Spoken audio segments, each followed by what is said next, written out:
আসসালামু আলাইকুম।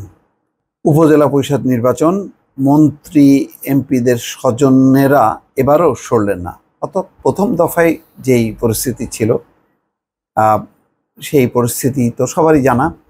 তো ধারণা করা হচ্ছিল যে দল হয়তো কড়াকড়ি করার পর প্রধানমন্ত্রীর হুঁশিয়ারি, যেটি দলের মধ্য দিয়ে 7টি সাংগঠনিক সম্পাদকের মধ্য দিয়ে পৌঁছানো হচ্ছিল, তাতে মাত্র 2-3 জন সাড়া দিয়েছে, প্রতিমন্ত্রী পলকের শ্যালক সহ।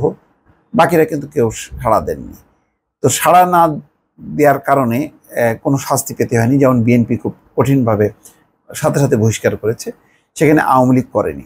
শাহজাহান খান এ নিয়ে আওয়ামী লীগের সাধারণ সম্পাদক ওবায়দুল কাদেরের সঙ্গে আওয়ামী লীগ অফিসের রীতিমতো তর্কে জড়িয়েছিলেন।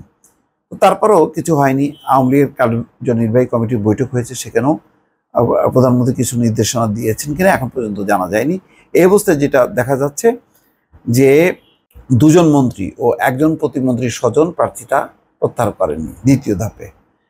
এরপরে আছে সংসদ সদস্যদের ভাই সন্তান শ্যালকরাও প্রার্থী। 159টি উপজেলায় চেয়ারম্যান পদে আওয়ামী লীগের প্রার্থী 466 জন।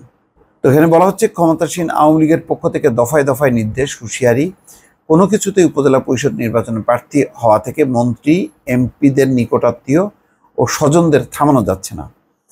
প্রথম পর্বের মতো দ্বিতীয় পর্বের নির্বাচনেও মন্ত্রী ও সংসদ সদস্যদের অন্তত 14 জনের নিকটাত্মীয় ও স্বজনেরা প্রার্থী প্রত্যাহার করেনি। মঙ্গলবার ছিল দ্বিতীয় পর্বের ভোটের মনোনয়নপত্র প্রত্যাহারের শেষ দিন। ভোট হবে 21শে মে। এই পর্বের 159টি উপজেলায় চেয়ারম্যান পদে আওয়ামী লীগের প্রার্থী 466 জন। চিন্তা করেন কত, মানে 159টি মানে উপজেলা পরিষদের আসনের বিপরীতে আছে 466 জন, তার মানে ডাবলেরও বেশি। এর মধ্যে সবচেয়ে বেশি প্রার্থী হয়েছে খুলনা বিভাগে, এই বিভাগে 83 জন, এছাড়া রাজশাহী বিভাগে 64 জন। যাক, এইভাবে যে পরিস্থিতিটা, তাতে এখন সম্ভবত আওয়ামী লীগ একটা শর্টকাট পথে যাচ্ছে, যে ঠিক আছে, যে দাঁড়াবে, কিন্তু নির্বাচনটা তারা কোনো যাতে সহিংসতা না হয় সেই দিকেই নজর দেবে। আর তারপর ডিসিএসপিরা বলছেন যে প্রত্যেক এমপি বা মন্ত্রীর নিকটাত্মীয় না থাকলেও তাদের মনোনীত প্রার্থী আছে, তাদেরকে ঠেকানো যাবে কিভাবে, এবং এতেও তো প্রভাব বিস্তারের সম্ভাবনা আছে। তো এখন প্রশাসনকেও কতখানি কন্ট্রোল করে নিরপেক্ষ নির্বাচনের পরিবেশটা নিশ্চিত করা যাবে, এটা বলা মুশকিল। কেননা পুলিশ প্রশাসন এই 2 পক্ষই তো চালায়।